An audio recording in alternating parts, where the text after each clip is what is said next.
Hello my friends, it's the Game Boy Geek here. Today, we're tribes trying to gain influence and finally the favor of the ancient god Dokmus. We're going to do so by furthering our expeditions. We're going to be going out to Meadows and using waterways and forests and mountains and volcanoes and discovering temples and ruins and gaining abilities by different guardians. Today we're taking a look at Dokmus. This is a 2 to 4 player abstract strategy game brought to us in North America by Renegade Game Studios.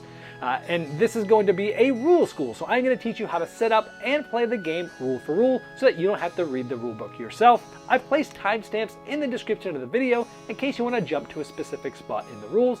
Let's get started.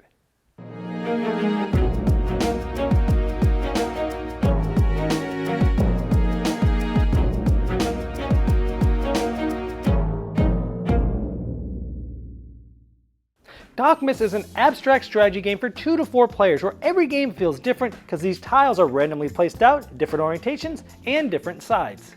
On your turn, you'll be furthering your expedition by moving adjacent to where you've already built. You'll also be jumping all the way through waterways to move very quickly, and you'll also be using temples to be able to go even further adjacent, and even using volcanoes to temporarily get you further because then they're sacrificed.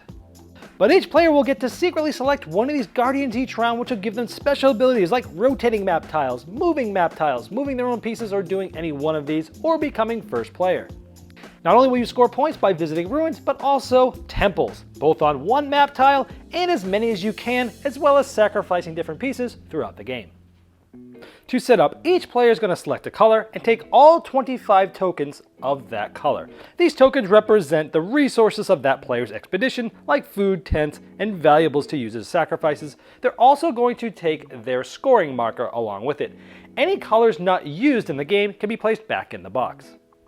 Next, find the victory track board, place it off to the side but where everyone can still see and reach it, and place any scoring tracks of the people that are playing right near 0.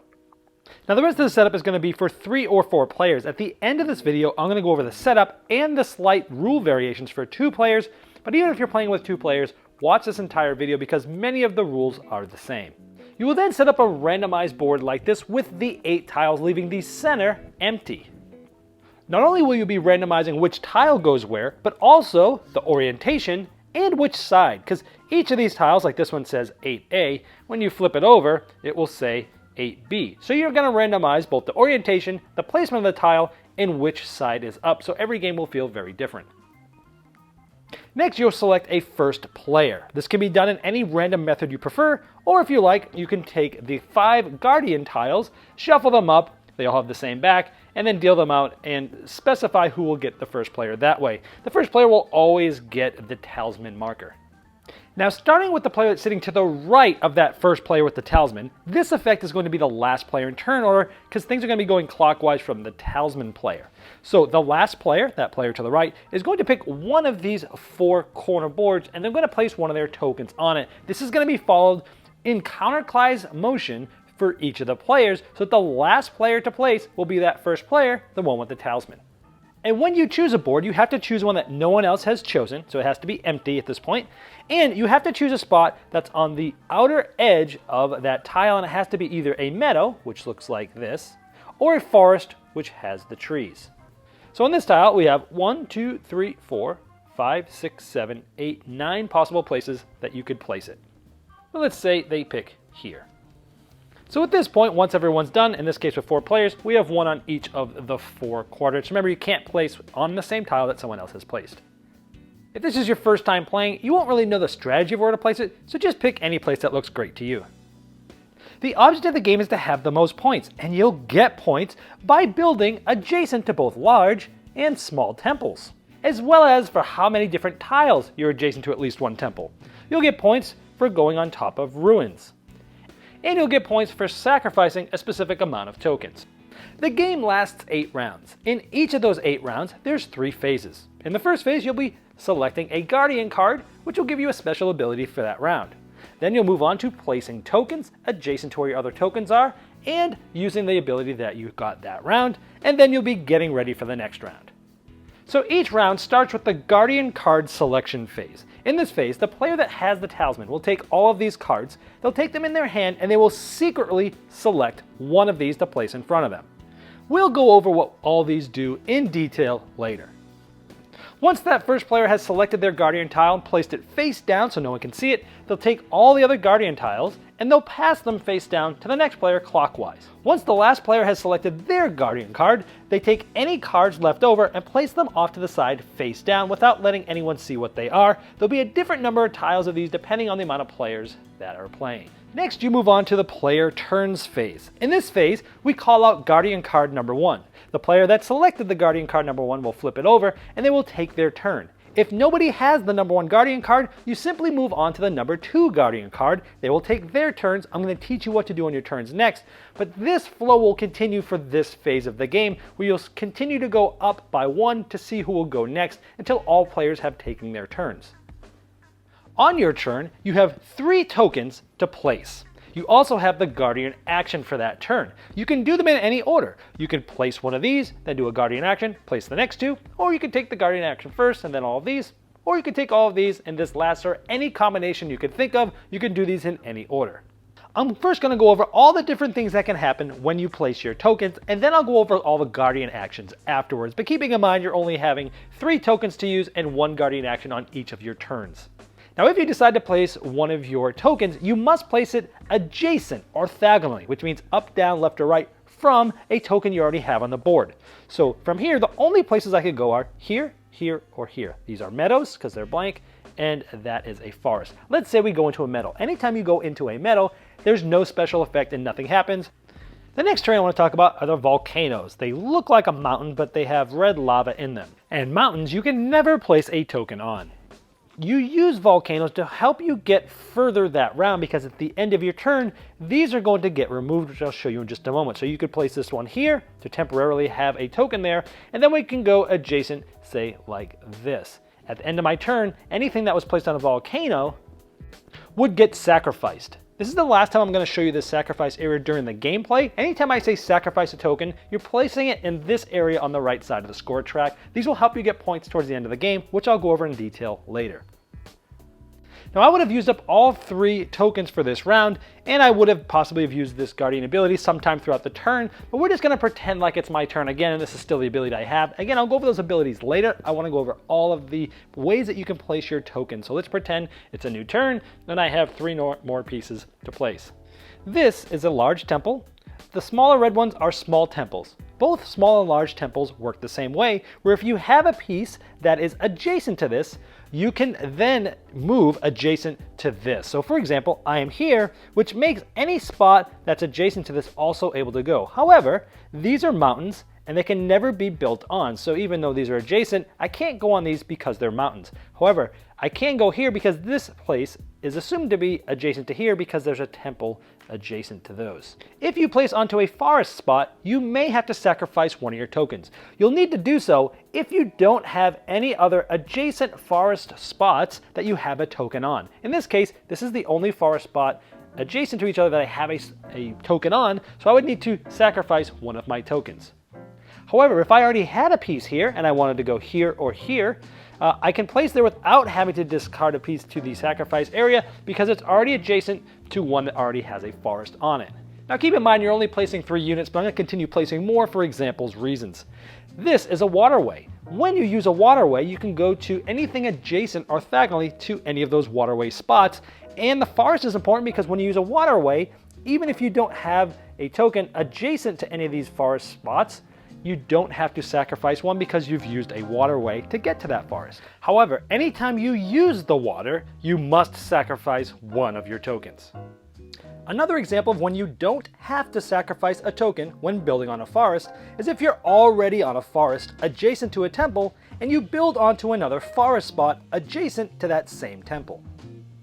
Now, a few more movement rules. You can never move onto a space that has another token, whether it's yours or another player's. And when sacrificing, you need to have enough tokens left for that turn. Let's say I've already placed one here. I place my second one here. I place my last token for the turn here. I could not do that because I would be forced to sacrifice one for this forest here, and I don't have any pieces left for this round of sacrifice, so I could not place my last unit there. In the rare case that you cannot place a token legally anywhere on any of the map tiles, you can then place a token on the meadow, a forest, a volcano, or a ruin on any map tile that you can place. Here's a tip showing how you can move very far in just one turn using temples and waterways. So let's say this is the beginning of our turn. We have 3 different tokens we can place.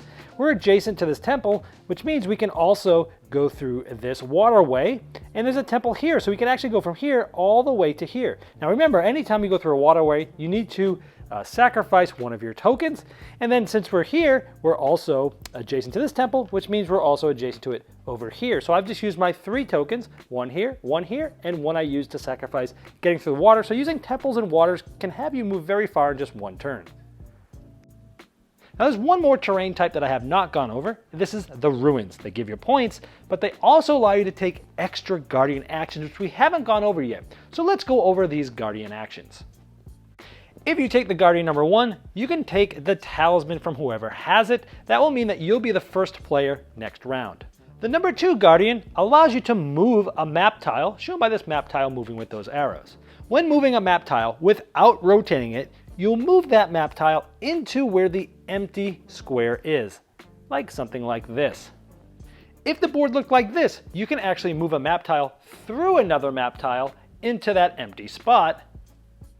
And so now it would look something like this. So when you're moving map tiles, there's always 4 tiles that can be moved and 4 tiles that can't be moved. For example, this one could be moved, this one could be moved, so could this one, so could this one. These ones could not because they can't be moved orthogonally into that empty spot.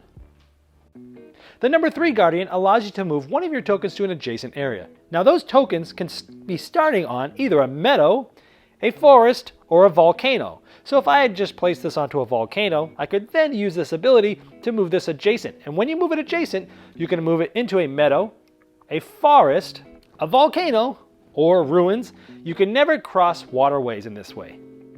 However, you could, if available, move on to a new map tile.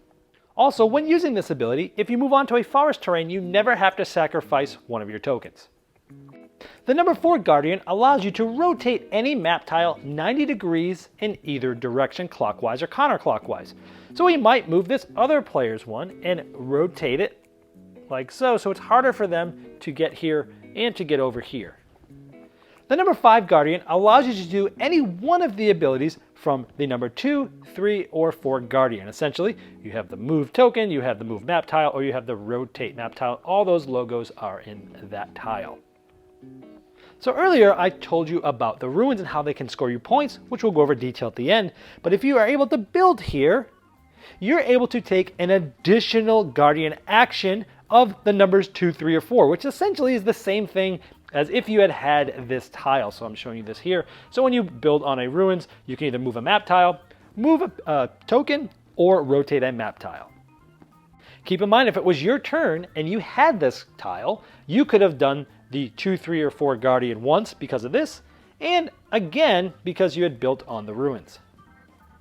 Once all of the players have taken their turns, we go to the 3rd phase, which is the end of the round, which means the player that has the talisman currently will take all of the guardian tiles, and they'll start the next round by selecting a guardian tile. These 3 phases continue for each of the 8 rounds. You don't have to worry about tracking the rounds because you'll actually run out of tokens at the end of the 8th round. And at the end of the 8th round, you'll go through final scoring. First of all, you'll get 1 point for every ruin that you have built on. Then you'll go on to score temples. For each small temple that you've discovered, you'll get 2 points, and you've discovered temples by having a piece orthogonally adjacent to it. Next, you'll get 3 points for each large temple. It doesn't matter how many tokens you have next to it, you only get the points for at least having 1 token next to this. So in this case, this large temple would get us 3 points. For each map tile that you've discovered all of the temples, like on this one, you would get 8 points. Then you'll look at each of the different map tiles. You'll count out how many map tiles have you discovered at least 1 temple. And you'll score as low as 1 for discovering at least 1 temple on 1 map tile, all the way up to 27 points if you've discovered at least 1 temple on all 8 map tiles. Next, you'll score points depending on how many tokens you have in the sacrifice area of the score track in relation to other players. For example, in this 4-player game, since blue has the most, they'll score 5 points. Here, both red and yellow are tied for second place. They'll both get the 3 points. Green is in last place, so they'll actually get 4th place because these 2 players tied for second place, which took up both second and third places. So this would get last place, which would be 0. Also, keep in mind, you have to have at least 1 token here to gain any points on this track. At this point, whoever has the most points is the winner. In case of a tie, whoever has the most tokens on the sacrifice area would win. To set up a 2-player game, you'll set up tiles that look just like this. Essentially, it's a 2x3, but having the middle of the top row empty. These tiles are randomly selected, their orientation is random, and their side is random just like the normal setup. Placing your starting token follows the same rules as before, but you must select one of the 4 corner tiles to do so. You only use Guardian tiles 2, 3, and 4. You'll randomly assign the first player given the talisman marker, and at the end of each round, you pass this to the other player, so you'll get to go first every other round. Well, I hope this helped you dive right into Dokmus and get to the fun quicker than you normally would have if you had to read the rulebook yourself. Now, if you have further questions, I've placed a link below me in the description of this video. That's the best place to ask it, because notifications will be sent to both myself and the publisher.